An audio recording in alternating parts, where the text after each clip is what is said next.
Assalamualaikum dan hai. Hari ni tim AFS bersama dengan Encik Rosli, pegawai khas MB Perak. Okey Encik Rosli, macam mana Encik Rosli rasa sambutan minyak masak terpakai di kawasan Kamunting ni? Okey. Pertama kita tak boleh sebut sambutan dulu. Yang kita nak sebut sekarang ni masalah daripada minyak ni. Jadi banyak timbul isu bila kita buang ke longkang. Dia akan jadi isu berbangkit lah. So bila ada problem yang macam ni, pertama dia ada two in one. Pertama kita dapat selamatkan keadaan persekitaran. Yang kedua rupanya dia menjadi hasil. Jadi kan bila ada badan atau body yang boleh menguruskan benda ni, jadi kan sesuai untuk persekitaran kita supaya tak tercemar dengan minyak masak ni. So saya ucap tahniah.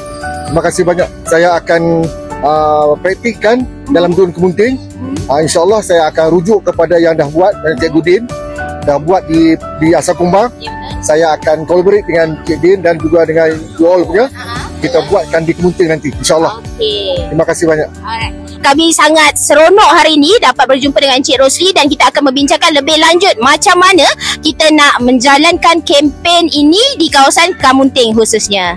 Jom follow untuk melestarikan alam sekitar.